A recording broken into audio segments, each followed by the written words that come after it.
बच्चों, welcome to Krishna's maths. आज हम लोग वेक्टर का 3D वाला जो पार्ट है ना, उसका प्लेन वाला चैप्टर स्टार्ट करेंगे। इंपॉर्टेंट चैप्टर है, 5 मार्क का चैप्टर है और बहुत आसान है अगर फॉर्मूले से याद रहे तो।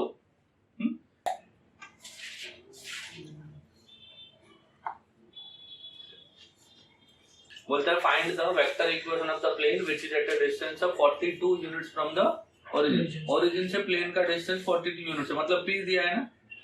अरे p दिया है ना, p क्या होता है? ओरिजिन से परपेंडिकुलर डिस्टेंस होता है p 42 and normal to the vector कितना दिया? नॉर्मल दिया है ना 2i + j - 2k। अब बताओ, normal bar n bar given है आपको, नॉर्मल मतलब n बार गिवन है, p गिवन है, n बार गिवन है, p गिवन है। कौन बताएगा vector equation of the plane क्या है?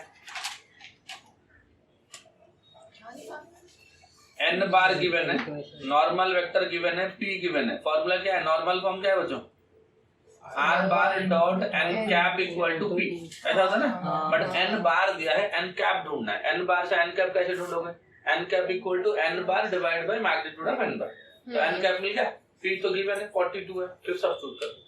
समझा क्या बोला? चलो देखो, given n bar equal to 2i + j - 2k। देखो n cap equal to n bar divide by magnitude of n bar, ये होगा ना। तो this is 2i cap + j cap - 2 cap. Magnitude कैसे ढूंढते हैं? i का कोएफिशिएंट का स्क्वायर, तो 2 का स्क्वायर 4, 1 - 2 का स्क्वायर 4 है ना। तो ये हो गया 2 * i cap + j cap - 2 * k cap divide by 4 + 4 8, 8 + 1 is 9 and 9 का रूट हो गया 3। समझा कि नहीं? Given p equal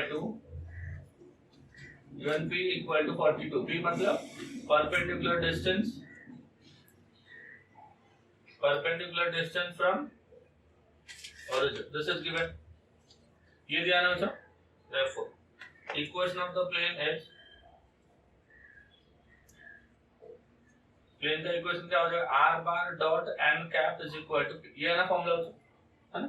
r bar dot n cap कितना है? देखो n cap is 2i + j - 2 divide by 3 is equal to 42।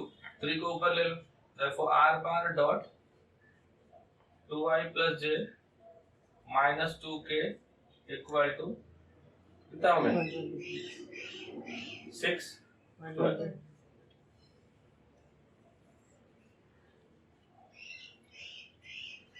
समझा? चल अगला क्वेश्चन पढ़ो।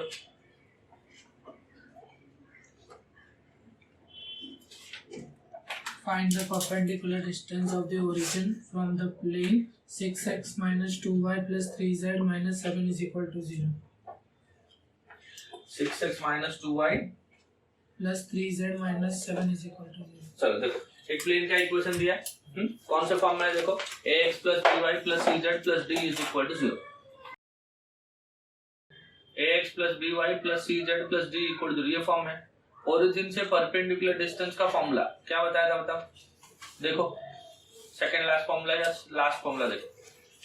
परपेंडिकुलर डिस्टेंस फ्रॉम ओरिजिन क्या बताया था? जो d/√of a² + b² + c², this is from origin, है ना। यही पूछा है ना, अरे है कि नहीं? तो देखो प्लेन का इक्वेशन इज गिवन। क्वेश्चन 2 देखो, given plane is 6x - 2y + 3z - 7 equal to 0. Therefore, perpendicular distance from origin to the plane is d/√of a² + b² + c², ये फॉर्मूला है। तो इक्वेशन का d बताओ बच्चों। d इक्वल टू -7 है divide by √of a²। a मतलब x का coefficient 6, b मतलब y का कोएफिशिएंट -2 का स्क्वायर, c मतलब z का कोएफिशिएंट 3 का स्क्वायर और इसका रूट। हाँ, तो न्यूमरेटर हो गया -7, डिनोमिनेटर 6 का स्क्वायर 36, 2 का स्क्वायर 4, 3 का स्क्वायर 9, इसका रूट। तो ऊपर कितना हो बच्चों? -7 और नीचे 7 हो गया ना। 7 7 कैंसिल हो गया, -1 और मॉड हटेगा तो +1।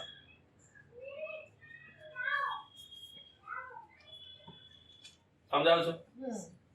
समझ आया सबको? टी मतलब constant term divide by root of a square plus b square plus c। हो गया? चल फोटो ले। तब तक थर्ड क्वेश्चन पढ़ा बच्चों, क्या दिया?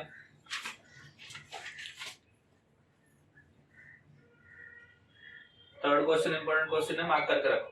सेकंड भी इंपॉर्टेंट है बट 2 मार्क का क्वेश्चन है। देखो बच्चों थर्ड क्वेश्चन क्या दिया?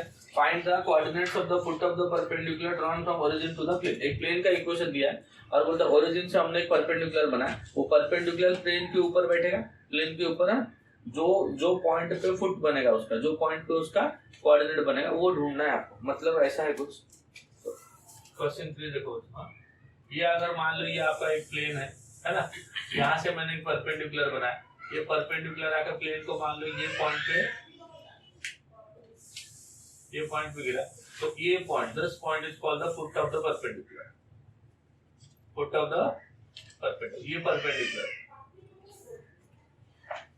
ये फुट ऑफ द परपेंडिकुलर कहां से ड्रॉ हुआ है? परपेंडिकुलर ओरिजिन से। ऐसा बोला है ना मतलब, ओरिजिन से ड्रॉ हुआ है 0,0,0। अगर मान लो ये जो फुट है ना, इसको हमने बोल दिया alpha, beta, gamma. Alpha, beta, gamma को क्या बोल दिया हमने? Foot of the perpendicular. तो हमें ढूंढना क्या है? अल्फा, बीटा, गामा ही ढूंढना है ना। अब मुझे बताइए जो अल्फा, बीटा, गामा ये प्लेन के ऊपर रहेगा, रहेगा प्लेन के ऊपर, तो प्लेन के इक्वेशन को भी सेटिस्फाई करेगा क्या? चलो क्या क्या गिवन है देखो। Given equation of the plane is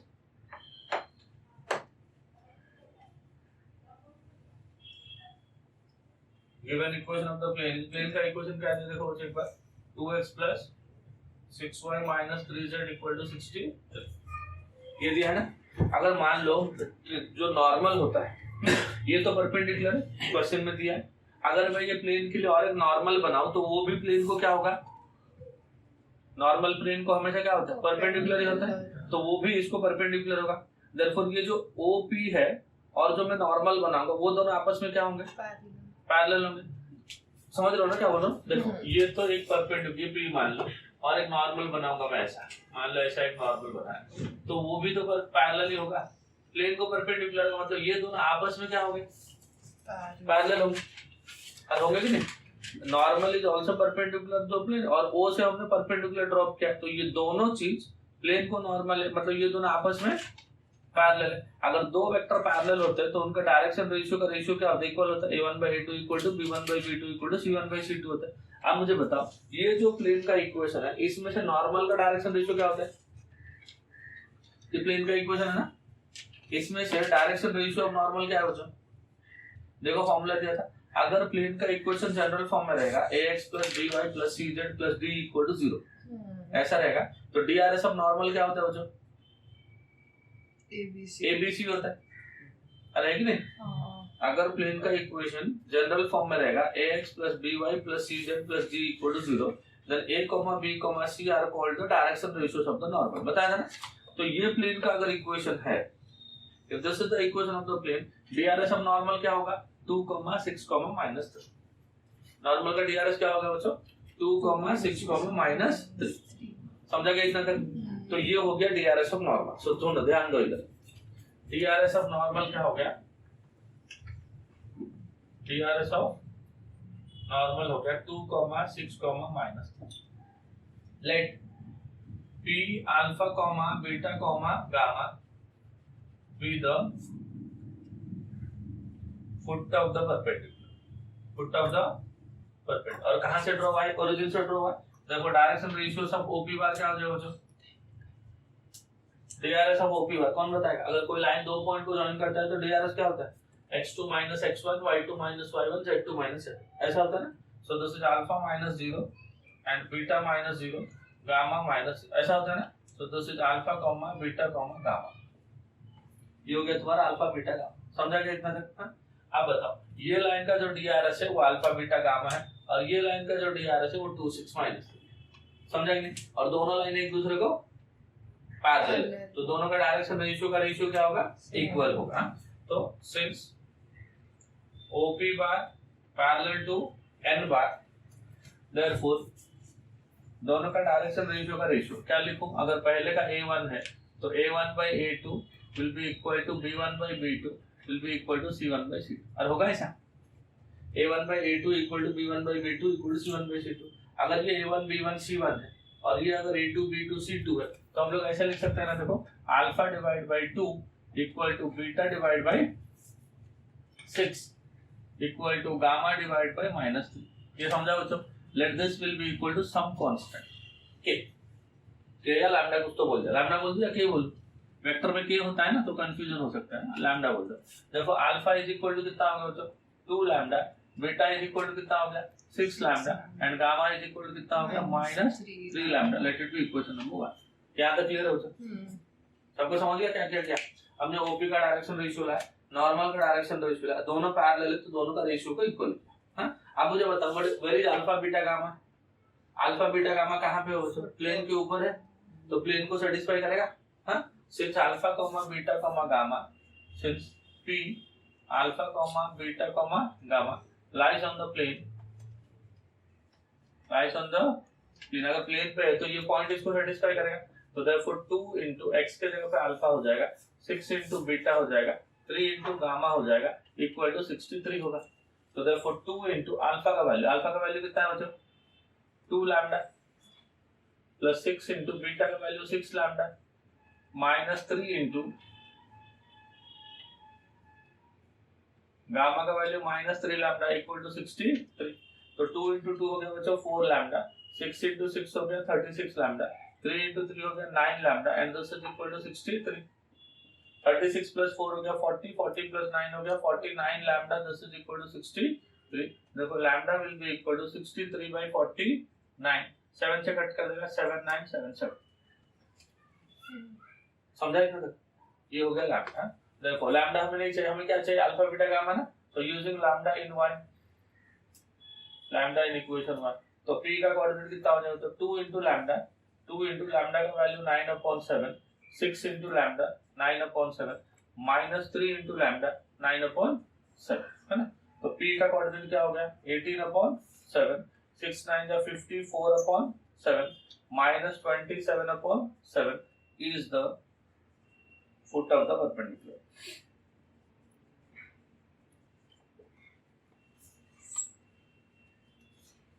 समझा बच्चों? सबको समझा क्या? फोर्थ क्वेश्चन देखो बच्चों, reduce the equation r bar equal to 3i plus 4j plus 12k equal to 78 to the normal form। देखो नॉर्मल फॉर्म क्या होता है बच्चों? r bar dot n cap equal to p होता है ना। n बार दिया है, देखो n बार को n कैप कैसे करेंगे? उसके मैग्नीट्यूड से डिवाइड कर लेंगे, तो मैग्नीट्यूड से डिवाइड करेंगे तो r bar dot n cap equal to p बन जाएगा। उसमें n कैप क्या है? नॉर्मल का यूनिट वेक्टर है, p क्या है? Perpendicular distance of the plane from origin. वो दोनों ही पूछा है ना, देख लो एक बार। The length of the perpendicular from the origin, direction coefficient of the normal. समझेगा? हां चलो बढ़ते हैं आगे। और देखो तो given equation of the plane is,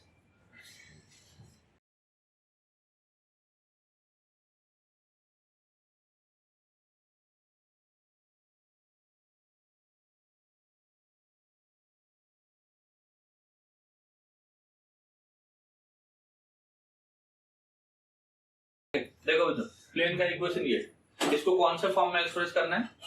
r bar dot n cap is equal to p। तो ये r bar dot n bar दिया है ना, n बार को n कैप करना है, तो n बार को अगर n कैप करोगे तो उसको किससे डिवाइड करना है? उसी के मैग्नीट्यूड से। मैग्नीट्यूड कैसे लाते हैं बच्चों? देखो r बार डॉट, देखो इधर ध्यान से, 3i plus 4j plus 12k divide by उसका मैग्नीट्यूड। मैग्नीट्यूड मतलब स्क्वायर रूट ऑफ क्या है? 3 का स्क्वायर कितना होता है? 9, 4 का स्क्वायर कितना है? 16, 12 का स्क्वायर कितना है? 144 इक्वल टू 78 बाय, ये होगा ना, क्योंकि इधर डिवाइड करेंगे तो इधर भी डिवाइड करना पड़ेगा। और इसको ध्यान से ऐड करके बता दोगे क्या? डायरेक्ट लिख दूंगा मैं। 16 प्लस 9 हो गया 25, 25 144 हो गया 169। समझा बच्चों? So this is equal to r bar dot 3i plus 4j plus 12 है ना, डिवाइड बाय कितना लिखो? 13 ना, इधर 78 by 13 which is equal to 6। 13 6 है 78, समझा बच्चों? कौन से फॉर्म में आ गया, कौन बताएगा? R bar dot N cap is equal to P. कौन से फॉर्म में आ गया बताओ? therefore this is in the form of r bar dot n cap is equal to p। ऐसा है, therefore p is equal to 6। p का value क्या हो गया? 6 है ना। यूनिट वेक्टर ऑफ नॉर्मल क्या हो गया? Unit vector of normal is 3 by root 13 into I cap 4 by root 13 root नहीं 13 ना 3 by 13 I cap 4 by 13 J cap plus 12 by 13 into K cap। तो डायरेक्शन कोसाइंस क्या हो जाएगा? Direction cosines R 3 by 13 4 by 13 and 12 by 13। Direction cosines of normal. तो ये हो गया तुम्हारा डायरेक्शन कोसाइन नॉर्मल का, और ये हो गया परपेंडिकुलर डिस्टेंस ओरिजिन से, और हमने ऐसा एक्सप्रेस किया प्लेन को कौन से फॉर्म में? नॉर्मल फॉर्म में, है ना। तो पहला क्वेश्चन क्या था? कन्वर्ट करो नॉर्मल फॉर्म में, तो कर दिया normal form. R bar dot N cap करना था, एन बार दिया था तो मैग्नीट्यूड से डिवाइड किया, दोनों साइड कर दिया, ये बन गया। एन कैप जो हो गया वो ये हो गया, और यूनिट वेक्टर का जो कोफिशिएंट्स होता है वो डायरेक्शन कोसाइन होता है, तो डायरेक्शन कोसाइन क्या हो गया? 3 by 13 4 by 13 12 by 13, ये हो गया डायरेक्शन कोसाइन। जो p होता है वो परपेंडिकुलर डिस्टेंस होता है ओरिजिन से, और वो p की जगह पे क्या मिला था? 6 मिला। समझा क्या बोला? समझा बच्चों? चल एक क्वेश्चन और करते हैं।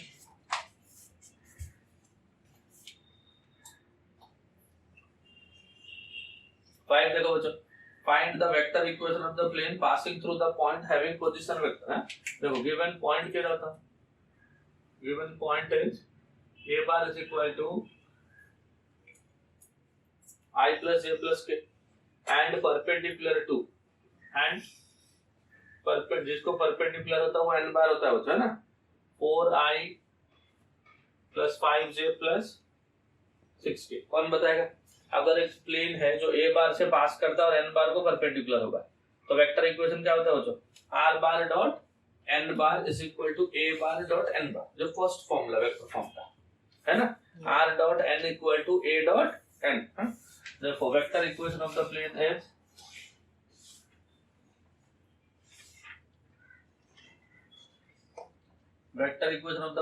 r dot n is equal to a dot n, है ना।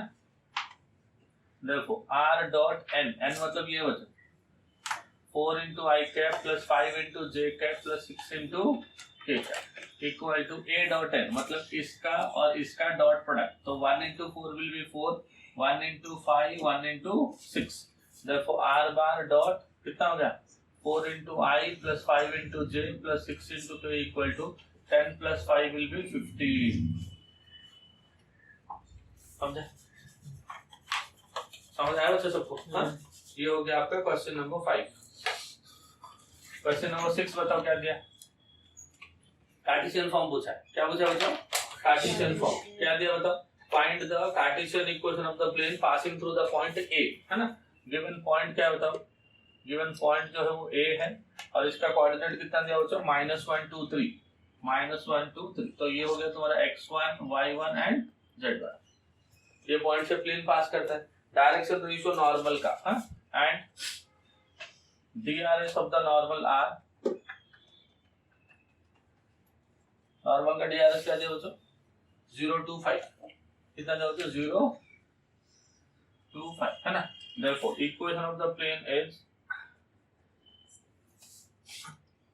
प्लेन का इक्वेशन क्या हो जाए? a into x minus x1, b into y minus y1, c into z minus z1 equal to 0। ये देखो तो these are ABC, these are ABC। a मतलब 0, x minus of x1, x1 कितना? -1, y minus 2, c मतलब 5 into z minus 3 equal to 0। 0 से multiply किया तो वो तो 0 हो गया, ये पूरा 0 हो गया ना। 2 से मल्टीप्लाई किया तो 2y minus 4 plus 5z minus 15 is equal to 0, है ना। तो कितना होगा आंसर? देखो 2y plus 5z minus 4 minus 15 will be minus 19 and this is equal to 0। समझा? समझ आया मुझे? ये सब 2 मार्क के क्वेश्चन, ये आएगा तो 3 मार्क का आ सकता है, बट वो दोनों 2 मार्क के क्वेश्चन। सीधा फॉर्मूला है, वो पहला फॉर्मूला वेक्टर फॉर्म का, ये पहला फॉर्मूला कार्टेशियन फॉर्म। समझ गया? 7 क्वेश्चन देखो बच्चों, अगर कोई प्लेन XY प्लेन को पैरेलल होगा, किसको पैरेलल होगा? XY प्लेन को, तो उसका इक्वेशन क्या होगा? Z is equal to constant. क्या होगा? Z equal to constant. हाँ, तो Z इक्वल टू क्या लिख देंगे? अब वो प्लेन पास करता है एक पॉइंट से 7, 8, 6, हाँ, तो वो प्लेन के इक्वेशन जो बनाएंगे उसमें x को लिखेंगे 7, y को लिखेंगे 8 और z को लिखेंगे 6। x y तो है नहीं, सिर्फ z लिखेंगे। कौन सा क्वेश्चन है बताओ? 7 ना। देखो, equation of the plane parallel to xy plane is z equal to constant. ऐसा होता है, हाँ? XY को पैरेलल हुआ तो Z इक्वल टू कांस्टेंट, हाँ? YZ को पैरेलल हुआ तो YZ को पैरेलल हुआ तो X इक्वल टू कांस्टेंट होगा। सिमिलरली ZX को पैरेलल हुआ तो Y इक्वल टू। अभी तुम्हें K का वैल्यू चाहिए, किसका वैल्यू चाहिए? K का value. Since plane passing through, plane इन पॉइंट से पास करता है। देखो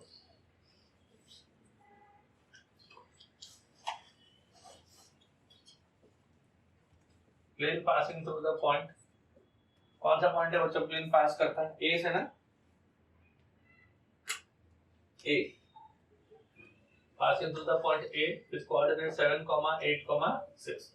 तो ये प्लेन अगर ये पॉइंट से पास करेगा, सुनो ध्यान से, ये प्लेन अगर ये पॉइंट से पास करेगा तो ये पॉइंट इसको सेटिस्फाई करेगा, ये पॉइंट इसको सेटिस्फाई करेगा। तो x का वैल्यू क्या होगा? 7, y का वैल्यू 8, z का वैल्यू 6। तो यहाँ पे तो xy है नहीं, सिर्फ क्या सब्स्टिट्यूट करेंगे? z सब्स्टिट्यूट करेंगे और z आपका 6 है। देखो 6 is equal to k, z के जगह मैंने 6 लिखा, जैसे z को 6 लिखा मेरा k 6 हो गया। अब इसको लेके फिर से इक्वेशन 1 में पुट करना यूजिंग इन इक्वेशन 1। तो इक्वेशन ऑफ द प्लेन कितना होगा? z is equal to k and k का value 6 is the equation of the plane. समझ गए बच्चों? 8 क्या दे रहे थे? Find the vector equation of the plane. देखो तो ये प्लेन है, ये प्लेन है ना, और एक परपेंडिकुलर बनाया। कहाँ से परपेंडिकुलर बनाया बताओ? ड्रॉन फ्रॉम ओरिजिन, ओरिजिन से बनाया। ओरिजिन मतलब इसका कोऑर्डिनेट क्या होता है? 0,0। और जो फुट है, जो परपेंडिकुलर का जो फुट है ना, वो m है और वो कितना होता है? 1,0,0। समझा कि नहीं? अब मुझे ये बताओ OM क्या होगा? प्लेन को पैरेलल है, सॉरी प्लेन को परपेंडिकुलर है। OM प्लेन को परपेंडिकुलर, तो OM को हम लोग नॉर्मल बोल सकते हैं ना, क्योंकि प्लेन को जो भी परपेंडिकुलर होता है वो नॉर्मल होता है। यहाँ पे OM परपेंडिकुलर है तो OM नॉर्मल होगा। OM क्या हो जाएगा? नॉर्मल। देखो the plane passing through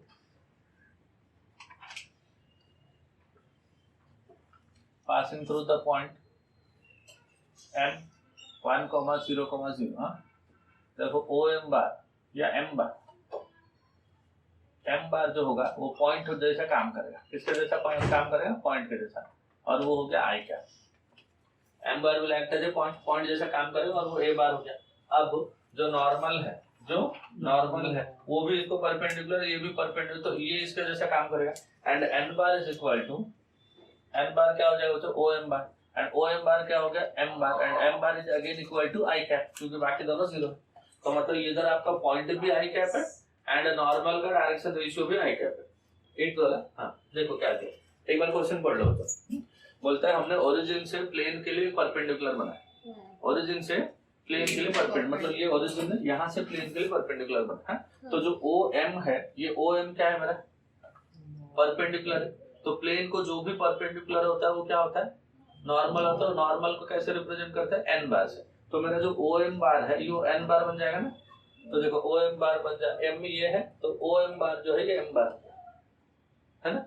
M बार जो होगा वही मेरा पॉइंट है, पॉइंट है ना, वही प्लेन के ऊपर, तो A बार हो गया। बट M में देखो M बार मतलब OM ना, और ये तो सब 0 है, तो 1 - 0, 0 - 0, 0 - 0 है ना। I कैप ही बची है। समझ गया? ये पॉइंट हो गया तुम्हारा, प्लेन के ऊपर है तो ये A बार हो गया। प्लेन को जो परपेंडिकुलर है वो N बार होता है, और मेरा परपेंडिकुलर कौन है? OM है, तो मेरा N बार भी OM बार हो जाएगा। मतलब जो पॉइंट है वही नॉर्मल का डायरेक्शन रेशियो। अब कोई बताएगा सेम क्यों आ रहा है? Point and direction ratio normal का दोनों सेम क्यों आ रहा है? क्योंकि ये पॉइंट ओरिजिन, अगर ये कोई और पॉइंट होता तो माइनस करते तो बदल जाता ही, n बार अपना चेंज हो जाता है। और क्योंकि ये ओरिजिन है तो माइनस करो, क्योंकि 0 को माइनस करेगा तो कुछ चेंज नहीं हो रहा है। इसके लिए पॉइंट जो आ रहा है नॉर्मल का डायरेक्शन रेशियो भी वही आ रहा है। समझा क्या? Therefore equation of the plane is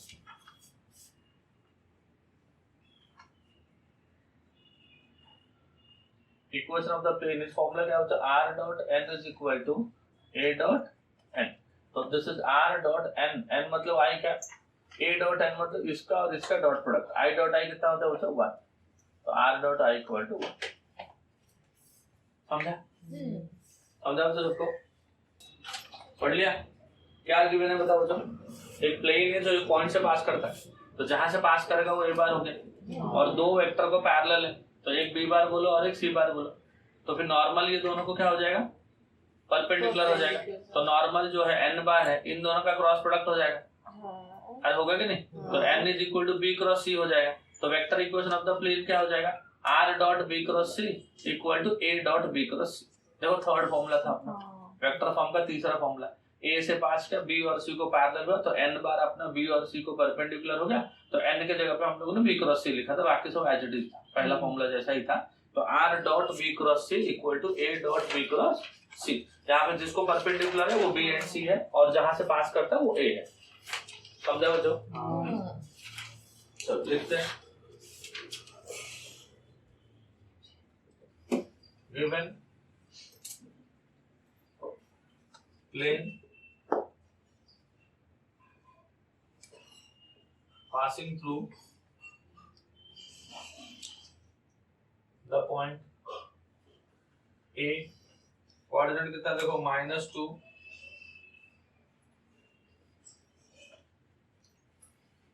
क्या देखो तो -2 7 and 5।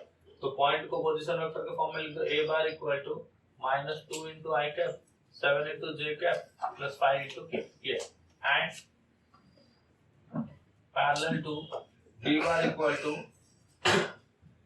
4i minus j plus 3k and c bar equal to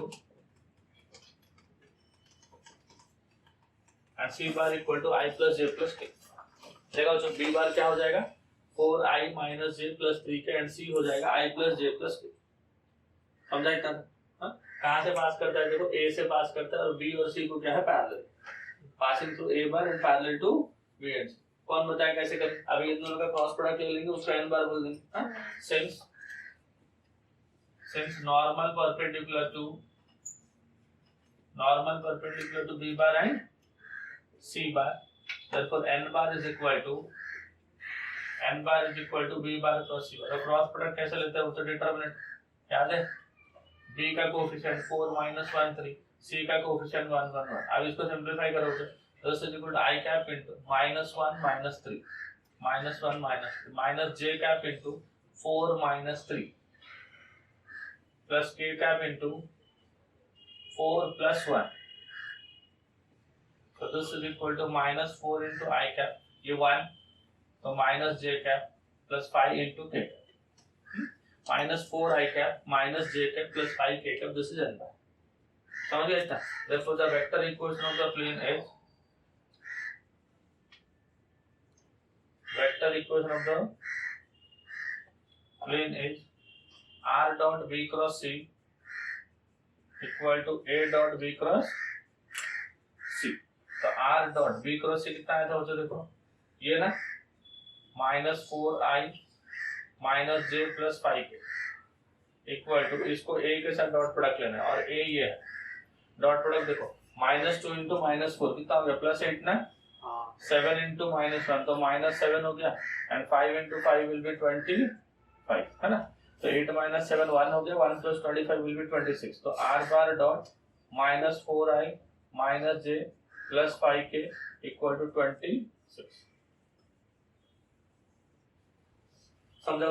direct formula, खाली फॉर्मूला पढ़ के तो समझ गए कि ये फॉर्मूला लगाना है तो अपने आप हो जाएगा बस। समझा? बढ़े आगे। चल नेक्स्ट क्वेश्चन पढ़ो और मेरे को बताओ जो इसको सॉल्व कैसे करेंगे और कौन सा फॉर्मूला अप्लाई करेंगे। 9 के बाद 10 क्या दिया देखो, find the Cartesian equation of the plane r bar is equal to a bar plus lambda b bar plus mu into c bar, ऐसा दिया ना। इसका कार्टेशियन इक्वेशन चाहिए, है ना।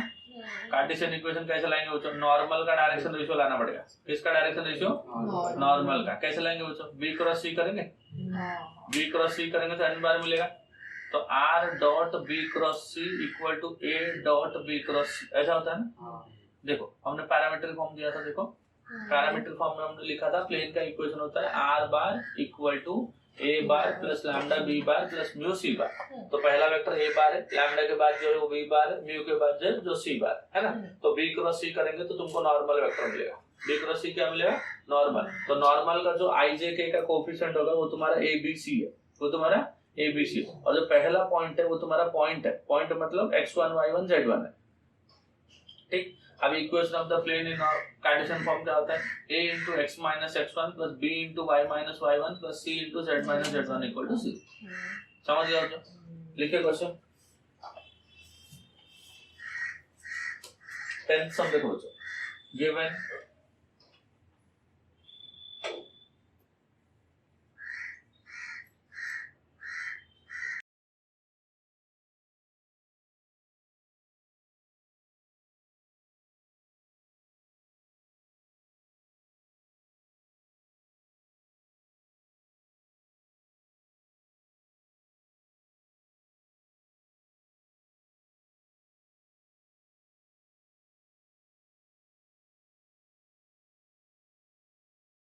देखो r bar is equal to 5i minus 2j minus 3k plus lambda times i plus j plus k plus mu times i minus 2j plus 3, ये given है ना।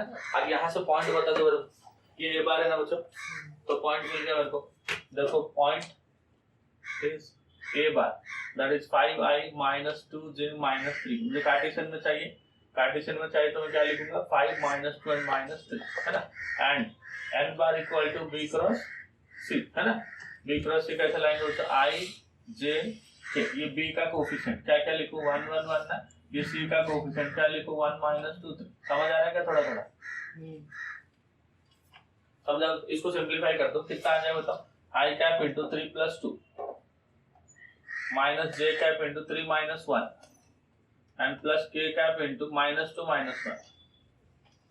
तो 3 plus 2 हो जाएगा 5 into i कैप, 3 minus 1 हो जाएगा 2 into j cap minus 3 into k cap, है ना। therefore DRS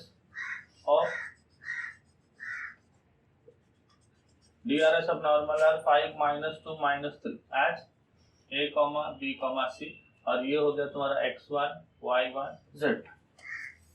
ऊपर वाला जो पॉइंट था ना वो हो गया x1 y1 z1। Direction ratio normal का क्या हो गया बच्चों, 5 minus 2 minus 3। कितना समझा सबको। Vector Cartesian equation of the plane is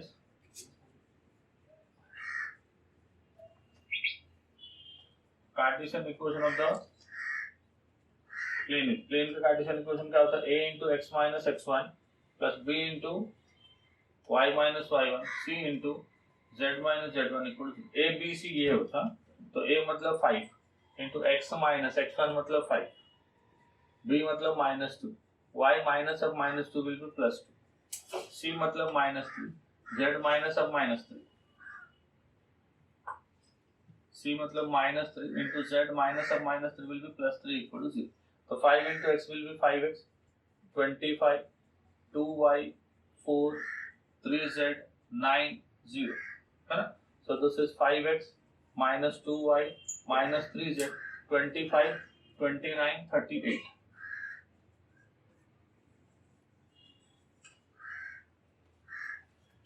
समझा उसको, समझ आया सबको। तो ये हो गया तुम्हारा पॉइंट, और ये दोनों सेम है ना बच्चों। देखो इधर भी n बार b क्रॉस c है, इधर भी n बार b क्रॉस c है, बट ये कौन से फॉर्म में गिवन था, पैरामीट्रिक फॉर्म में। इधर सीधा बोला था b एंड c को परपेंडिकुलर, b एंड c को पैरेलल है, तो नॉर्मल b एंड c को परपेंडिकुलर कर दिया। वेक्टर फॉर्म में ऐसा क्या, कार्टेशियन फॉर्म में भी हमने n बार निकाला, बट n का जो कोएफिशिएंट है उसको abc बोल दिया, और जो पॉइंट था उसको x1 y1 z1 बोल दिया। तो कार्टेशियन वाला फॉर्मूला लगा, इधर सीधा वेक्टर वाला फॉर्मूला लगा, r dot b cross c equal to a dot b cross. समझा क्या बोलो, समझ आया जो।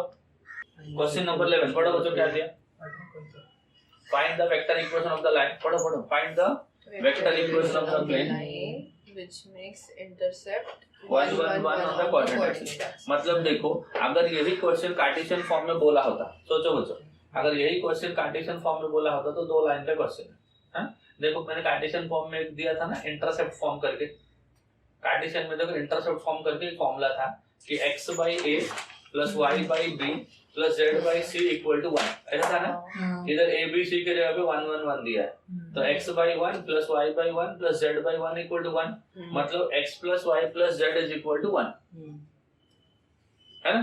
काम खत्म हो जाता, बट उनको मालूम है जल्दी काम खत्म हो जाएगा, इसके लिए हम लोग को घुमा के क्या बोल दिया, वेक्टर फॉर्म करो। वेक्टर फॉर्म में कैसे करेंगे, अब देखो एक प्लेन क्या करता है, x एक्सिस को 1 पे कट करता है, y को 1 पे कट करता है, z को 1 पे कट करता है। तो मुझे ये बताओ, जहां पे x एक्सिस को कट करेगा उधर y और z क्या होगा, जहां पे x को कट करेगा उधर y और z क्या होगा। सुनो, अगर कोई वेक्टर x एक्सिस को कट करेगा तो जहां पे x एक्सिस को कट करेगा उधर y और z क्या होगा, 0 होगा। और x एक्सिस को कहां पे कट करता है, 1 पे कट करता है, तो जो x एक्सिस वाला पॉइंट है वो हो जाएगा 1 0 0। x एक्सिस वाला पॉइंट क्या हो जाएगा, 1 0 0। सिमिलरली जहां पे y को कट करेगा उधर x एंड z 0 हो जाएगा, बट y को भी 1 पे ही कट करता है, तो पॉइंट क्या हो जाएगा, 0 1 0। z को कहां पे कट करता है, 1 पे ही कट करता है, तो z को जहां पे कट करेगा उधर x एंड y 0 हो जाएगा, तो 0 0 1।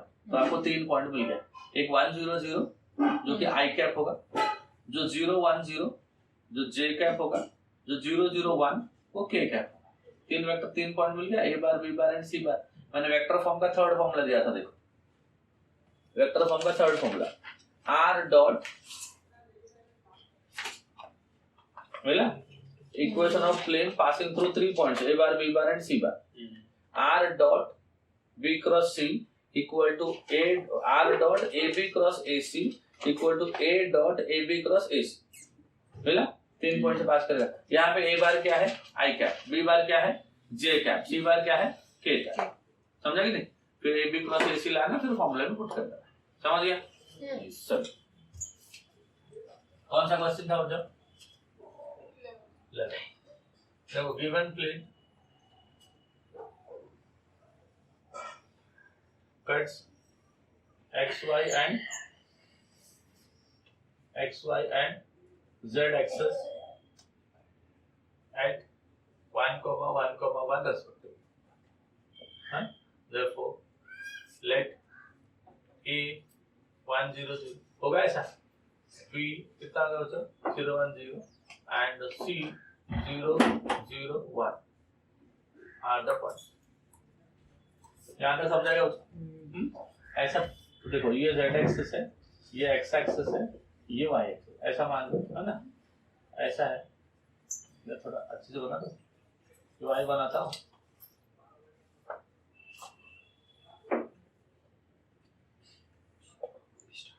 ये x axis, y axis, z axis, ये हो गया 1, ये हो गया 1, ये हो गया 1, तो ये 1 0 0 हो जाएगा, होगा ना बच्चों। तो 0 1 0 एंड ये हो जाएगा 0 0 1।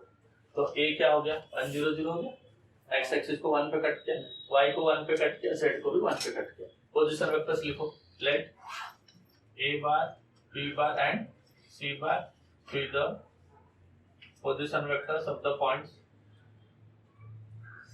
a b and c respectively. तो a का पोजीशन वेक्टर क्या हो जाएगा, a का पोजीशन वेक्टर होगा a bar is equal to i cap, b का पोजीशन वेक्टर हो जाएगा b bar equal to j cap and c का पोजीशन वेक्टर हो जाएगा c bar is equal to k cap, है ना, i cap j cap and k cap. Therefore find क्या करेंगे बच्चों, देखो ab क्रॉस ac इक्वल, तो यहां से निकाल दो ab बार इक्वल टू कितना हो जाएगा बच्चों, b बार माइनस a बार ना, b माइनस a। देखो i तो है नहीं इधर, 0 माइनस i तो कितना होगा, minus i cap, j minus 0 तो plus j cap. Similarly, AC bar equal to 0 minus I. AC ना, C minus A, 0 minus I हो गया I cap, K minus 0 will be plus K. Equal to determinant कितना होगा, I J K, AB बार का I का coefficient -1, J का 1, but K का 0, इधर I का -1, J का 0, K का 1। अब इसको सॉल्व कर दो, कितना है देखो, I cap into 1 minus 0 will be 1 minus J cap into -1 minus 0 will be -1 and plus k cap into 0 plus 1 will be 1 है ना. So this is equal to I cap plus j cap plus k cap. ये हो जाएगा तुम्हारा AB cross AC. समझा बच्चों? ना vector equation of the plane का फॉर्मूला है. Vector equation of the plane is क्या होगा बच्चों? R dot AB cross AC equal to A dot AB cross AC. देखो R dot AB cross AC कितना हो जाएगा? I plus J plus K ना. This is I plus J plus K equal to A dot. A कितना है देखो? A is I cap ना. I के साथ इसका डॉट प्रोडक्ट तो I डॉट I 1 हो गया. बाकी दोनों क्या हो जाएंगे? 0 है ना. तो this will be equal to 1. समझा बच्चों? तो ये खत्म हो गया आपका फर्स्ट एक्सरसाइज प्लेन का.